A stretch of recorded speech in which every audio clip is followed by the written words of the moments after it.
Good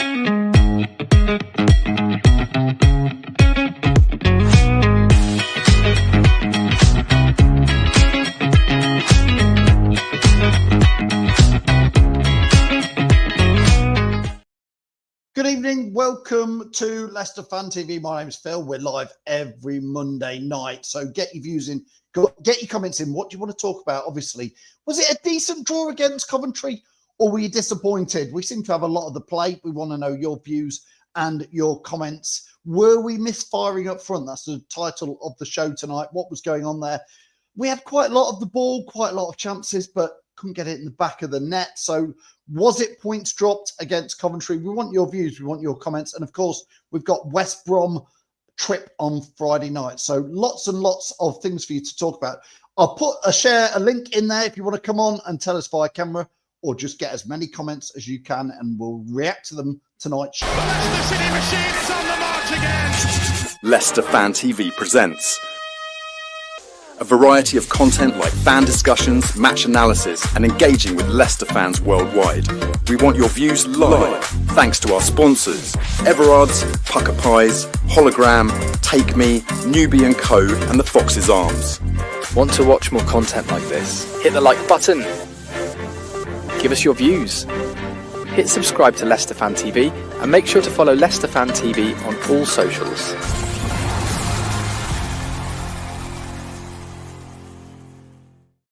Yes, good evening there. Thanks for watching. Give us a like, give us a share. And if you're watching this live, of course, you can get your comments in. So we'll get through as many comments, me and you tonight. Let's talk about the match. Let me know what you thought to the game. Obviously, 0-0, it ended against Coventry. When I walked out of there, I did a little video. I was quite disappointed. I was quite frustrated, to be honest. But I have since watched quite a bit of it back, watched some of the highlights. And maybe I was a bit wrong to be that frustrated at the end of the game. I don't know. I just felt like, again, it was sort of memories of last season and the season before where it felt like we didn't really have a go and it was there for the taking. And I really wanted us to see us get a win against Coventry, but it just didn't happen. But maybe we didn't do too bad. I don't know. I want to know your views and your comments from it. So please get them in. Craig, good to you. Hope you're well. Thanks for that. Andy, welcome to the show. Let me know your views and comments as well. Dave, Maz as well. Good evening to you. Richie, hope you're well. Leicester City should have beaten Coventry on Saturday. I agree, Richie. Having looked back at it and thought about it, we should have got the points. We didn't. But is that okay? Are you okay with that, Richie? Because I know you would have thought it would have been a win. So let me know. Good evening to you, Mary. Let me know, what did you think to Saturday's game? Were you happy with that in the end, or was it points drop? That's the thing. Michael, hope you're well watching on YouTube. Yes, we're live on Facebook and YouTube, of course, tonight. Andy says here, we had enough chances to win it. 2 points drop. That was exactly how I felt, Andy, on Saturday night when I walked out there. I was very frustrated in the 89th, 90th minute and injury time when we were just passing it around the back again. I still don't, I'll never understand it.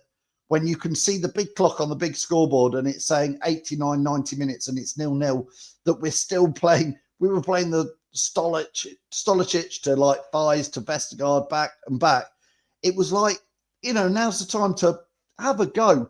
I mean, Daka, I'm not a big fan, as you all know, but 88th minute he came on. It didn't really, you kind of think, he's not giving him chat.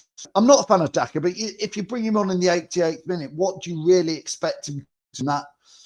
6 minutes that he gets on. Andy wants Mavididi. I know we were going to talk about Mavididi. Andy says here, Mavididi seems to have lost his confidence. He had two big moments, didn't he? He had one in the first half, one in the second half. And to be fair, probably should have scored them both. I think the second half one was particularly more straightforward, Andy. He plays... Mavididi, what do you think? He seems to play in a way to me where he's got this very sort of, I'm going to call it a relaxed style of walking around the pitch. It's that relaxed. He almost looks like he's not bothered. I don't think it is that. That's just his style. But it was kind of, when you don't score and when you sort of play that way. And he was doing Ronaldo-esque step overs in front of us in the first half, but the defender was just stood there watching him going, what are you doing, mate, with these little step. You can't beat me. So it was strange there. So let us know what you thought on Mavididi is.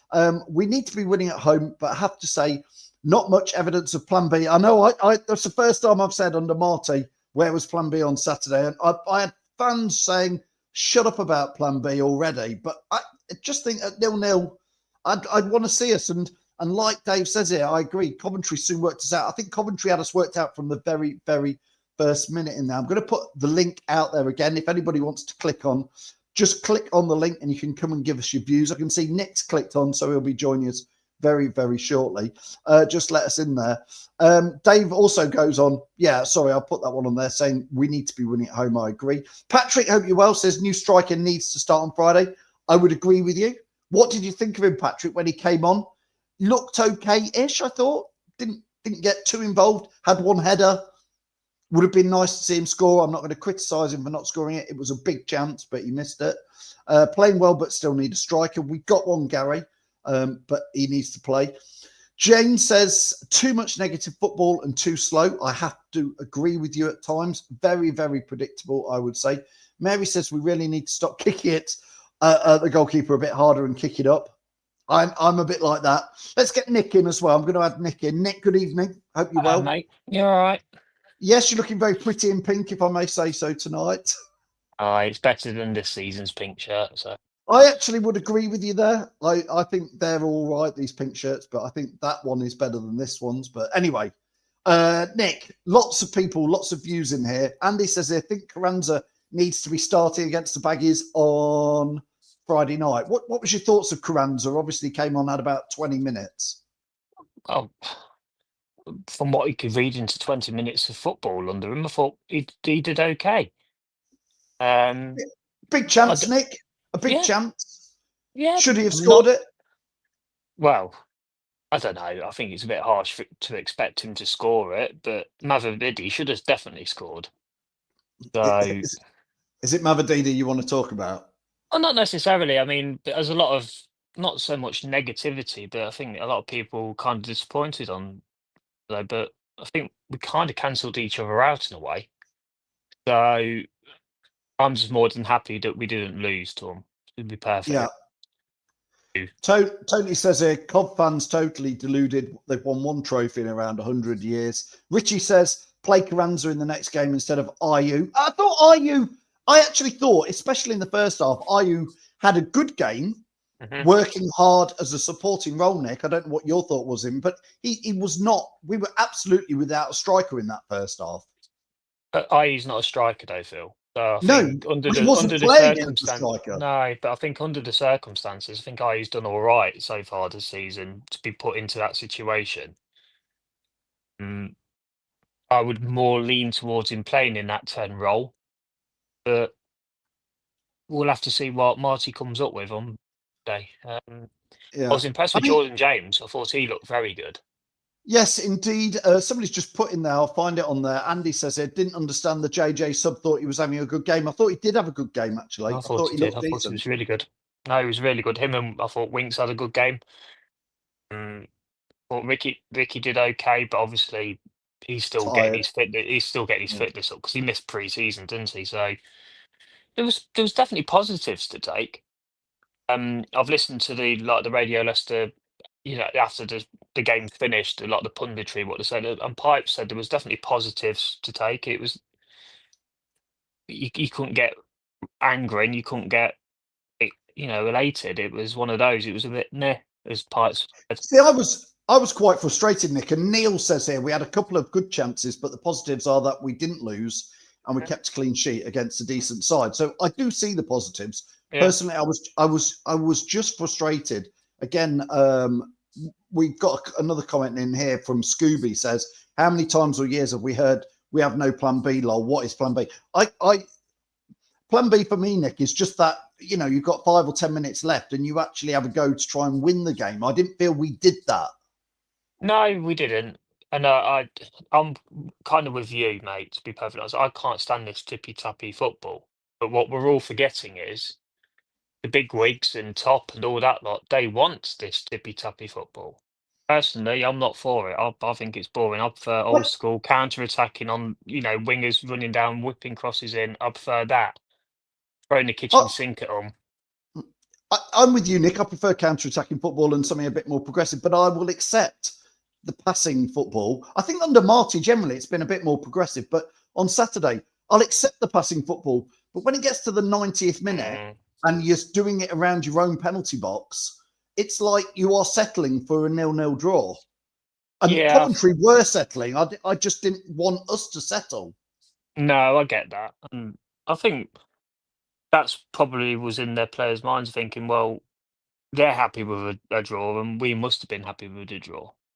And let's not forget, Cover, one of the pundits' favourites to, if not win the playoffs, if not to go up. So they've not beaten us.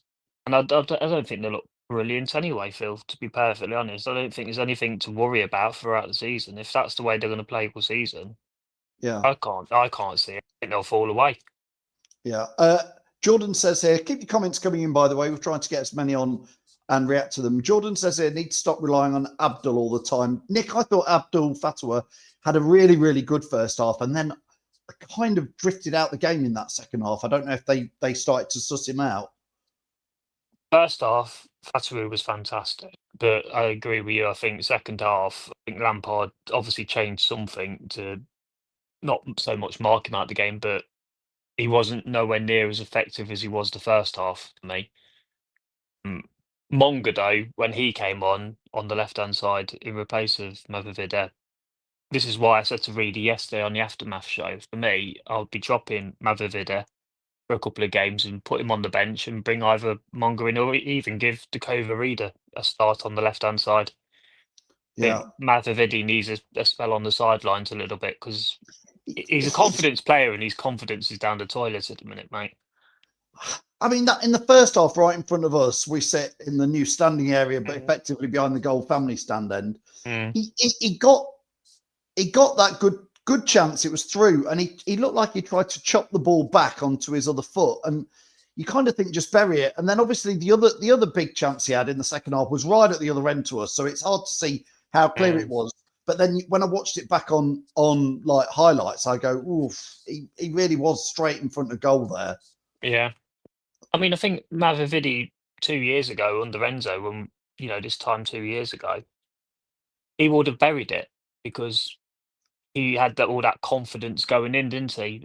And he was fantastic this season, last time we were in the Championship. And I don't know, every game this season, I can't really pin him down and say he's been fantastic because he's not. He's kind of coasted for me. Yeah. And I think that's why he needs a spell on the sidelines.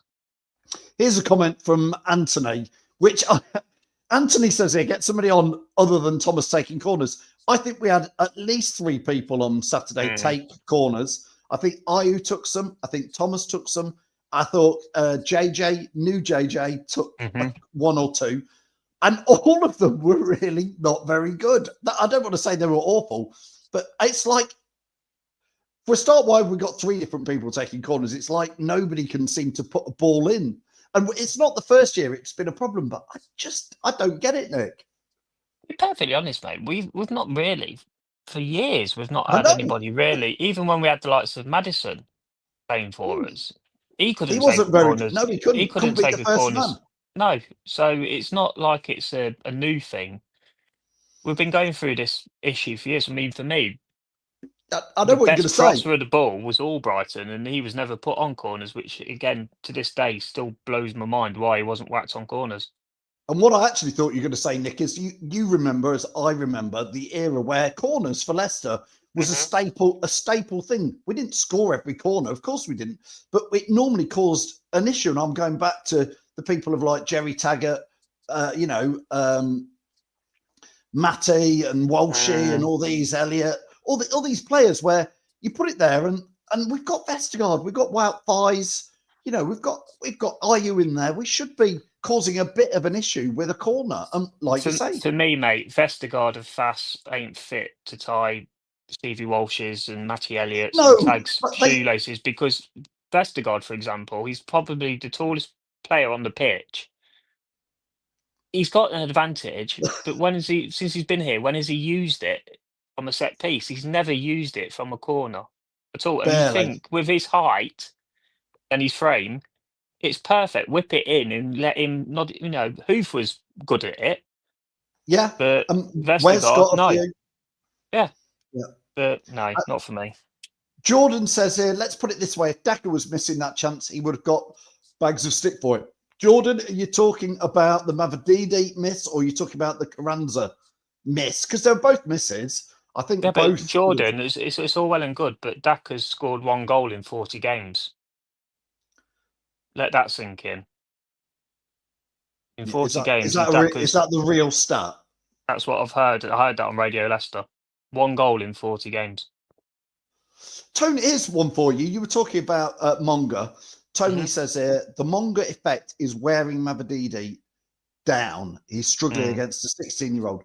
For a professional footballer, Nick, who I think Mavididi is now 27, 28. Yeah. Do you think it is something like Tony said there, that he's got a little 16-year-old who, I mean, as soon as Mavididi is walking round off the pitch when he's coming off, and Monga's name's being chanted as Monga walks on, do you feel like maybe for a confidence player like Mavididi that it just isn't going the right way for him with that? It could be, but I fully expect him to rise to the challenge, to be perfectly honest, Phil. If that was me, and I mean, obviously, I'm nowhere near good enough to play for Leicester City, but if I had this snotty 16-year-old kid trying to take my place, I'd be doing everything I could to make sure my place was kept in the squad. So it's up to Mavididi, really, to say, I want to start, I want to score goals, I want to create goals and stuff, but I don't know, it's just like he's rolling over as though he's accepted that Monga is going to be taking his place in the near future. I don't think Monga's still not quite there. It's the Monga, when he comes on, is exciting, and some of his touches, he did one little flick through in particular, which was just sensational.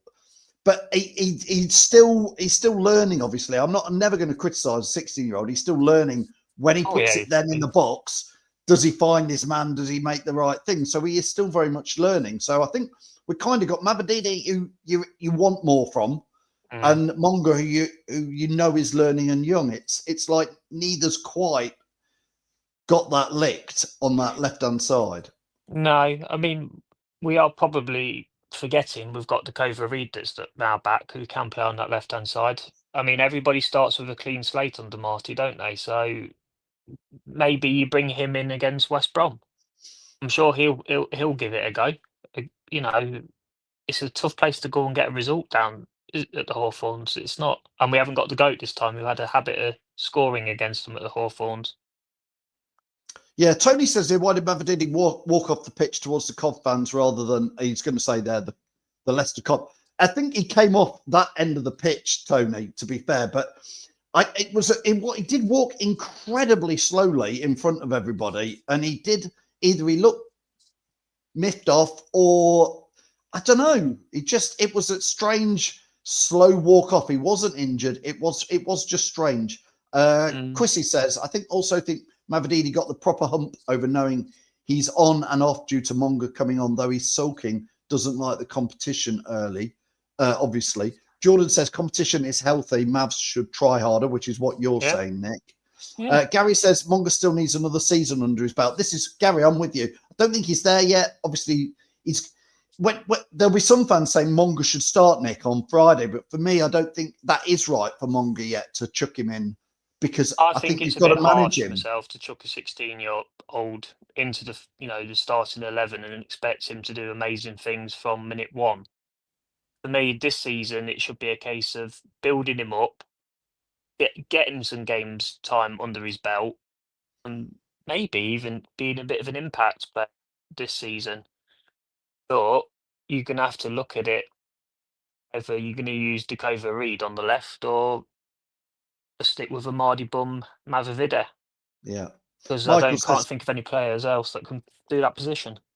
Michael says he had a miserable look on his face all game, which is just his style, I think. But Dylan says Mavs is crap, should be nowhere near the ground. I'm gonna put Scooby. He's not crap. He's not crap. Not. That's harsh. He was arguably one of our better players when last time we went up in the Championship. He was. He had a fantastic season. Yeah, he was. Here's a question for you. Scooby's asked it.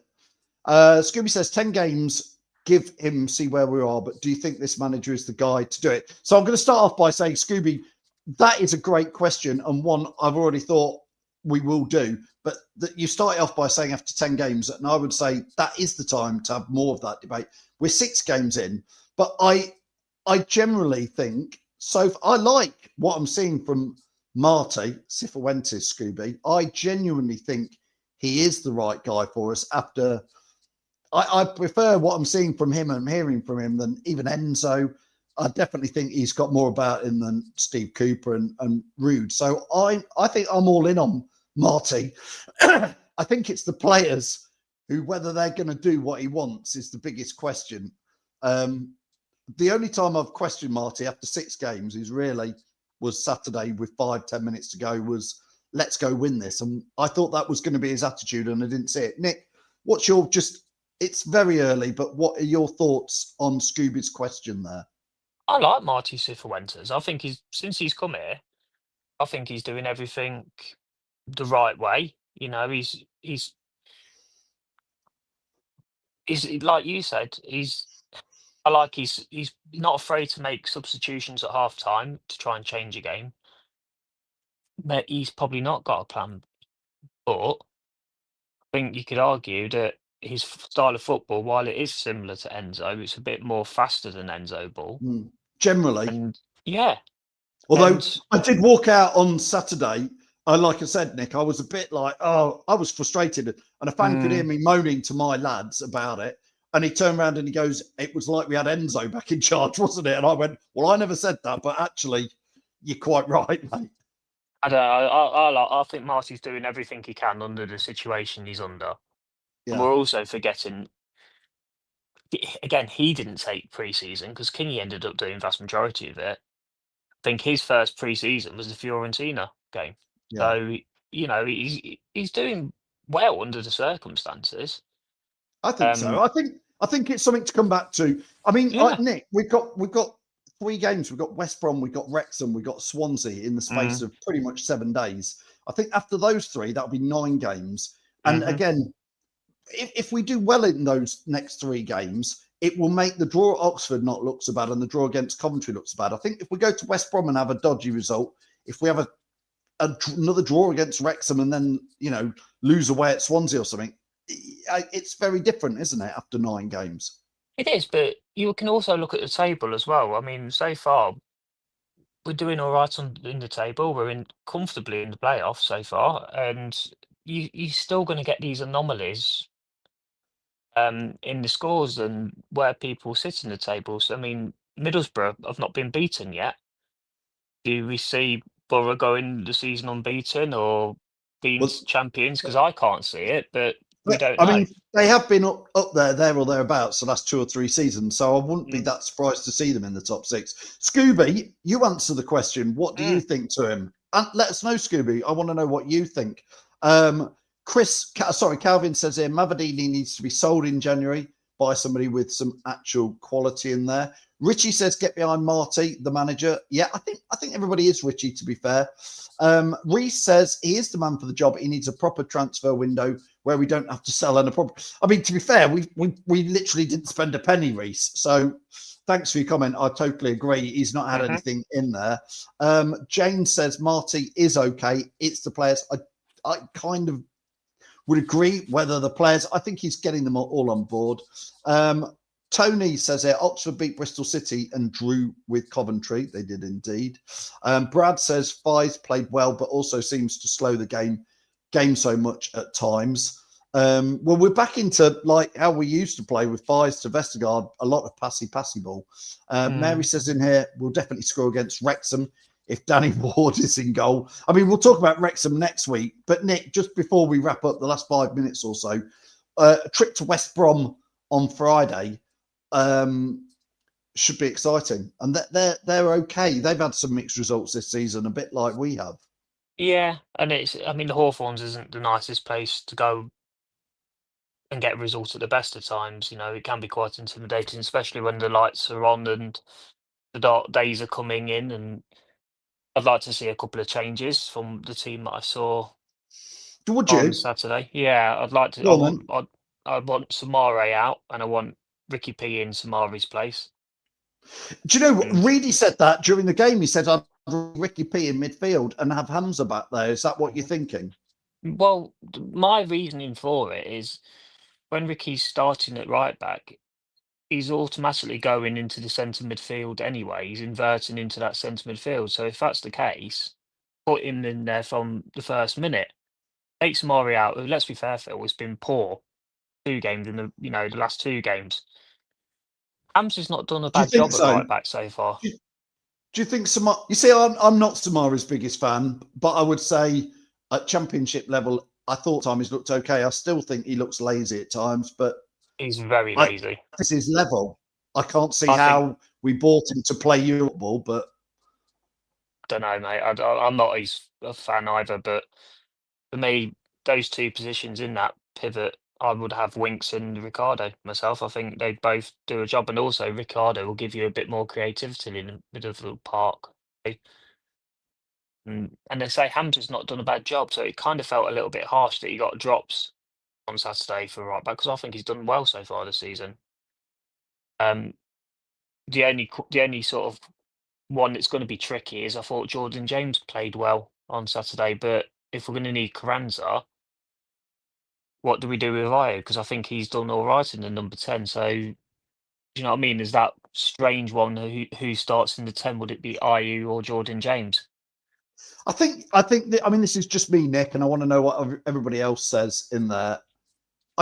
I think to watch football where you don't have a striker, like somebody who is trying to play as what I would class as somebody who's in the box and trying to score goals, is not football I particularly want to watch. The trouble with the first half on Saturday for me, standing in the ground watching it, was every time we got anywhere near the box, there was nobody in the box to even put a ball to most of the time. Because Ayu, to be fair, was causing quite a lot of the potential mischief around the penalty area. But then you think he's the guy who should be in the box. So that first half was like, we're not playing with a striker. And I just think whatever possession, counter-attacking, whatever football you want to play, I want to see a striker out there because they're the person who's going to score you the goals. Yeah, and as I say, give Carranza a go.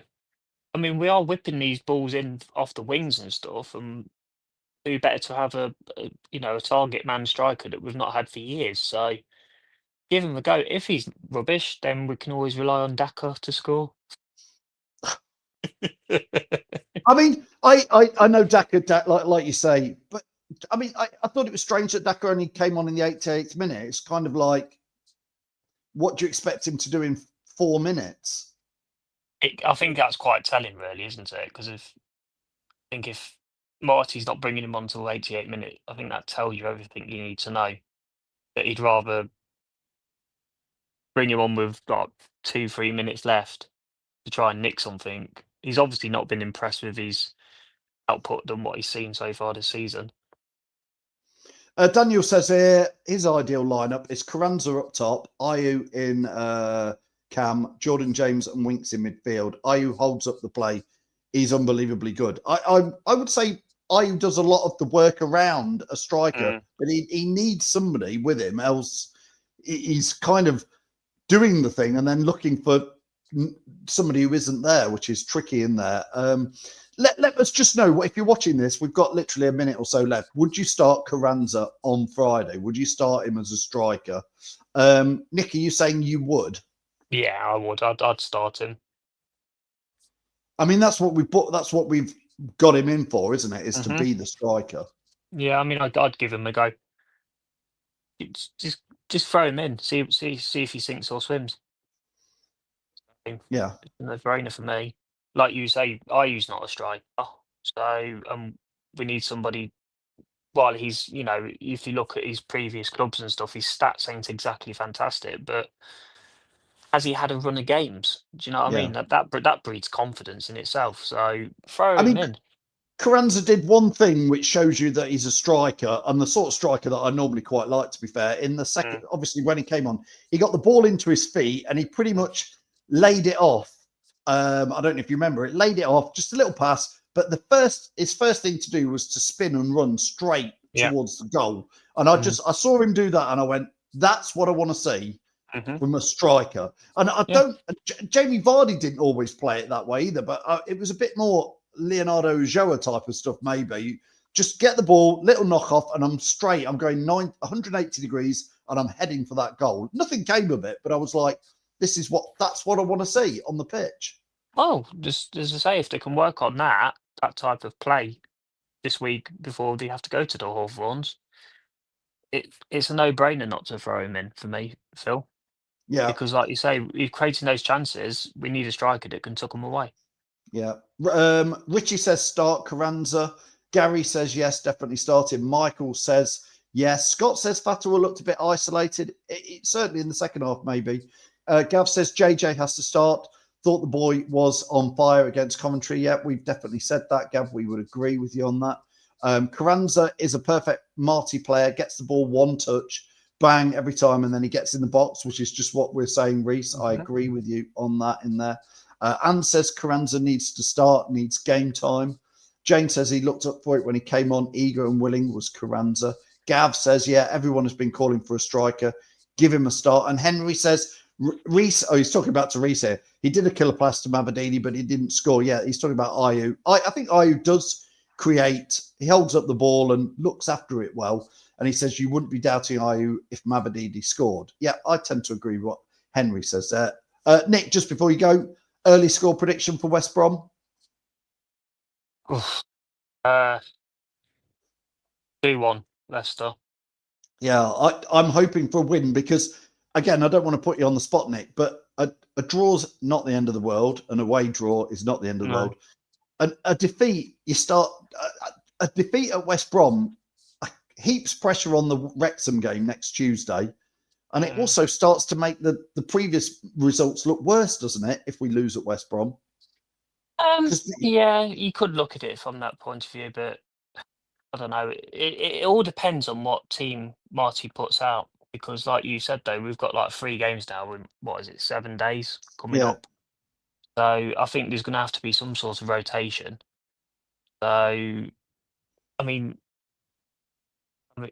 what's his name? Lad we got from Burnley on loan. Aaron Ramsey. The one who got sent off, Ramsey. I mean, he must be back for who we got third game? Be back for the Swansea game, I guess. Swansea, that's it. So, we've got him to come back as well. I mean, he can play on the left as well. That's one thing I have forgot. That Ramsey, when he comes back, he could be the one that, instead of Dakota Reed, you could start Ramsey on the left. Give Mavididi a bit of a break. Yeah, we've got options. So we have got options. You're going 2-1 Leicester. I'm hoping 2-1 for a Leicester win. I'm hoping for a 2-1 Leicester, but we had all sorts of score predictions for the Coventry game, and I don't think anybody went for 0-0 at all. It just wasn't. As I say, mate, I'm just glad we didn't lose it because they are my kryptonite as a Leicester fan. I'm more than happy that we didn't lose. No, indeed. Listen, thanks, Nick, for clicking in and joining us, and thanks everybody for all your views and comments. Don't forget that later this week on Thursday, we've got the Fox's Focus is live at 7:30. On Friday at 1:00, we've got Tactics Talk, and then we'll have match reviews before and after the match on Friday night, and of course the Aftermath show on Sunday morning at 9:30. Nick, thanks a lot for joining us. We'll see you very, very soon. Me, mate. Take care. Thank you. And thanks for everybody who's been watching. We'll see you all very soon. Cheers. The Leicester City machine is on the march again. Leicester Fan TV presents a variety of content like fan discussions, match analysis, and engaging with Leicester fans worldwide. We want your views live, thanks to our sponsors, Everard's, Pucker Pies, Hologram, Take Me, Newbie & Co, and the Fox's Arms. Want to watch more content like this? Hit the like button. Give us your views. Hit subscribe to Leicester Fan TV and make sure to follow Leicester Fan TV on all socials.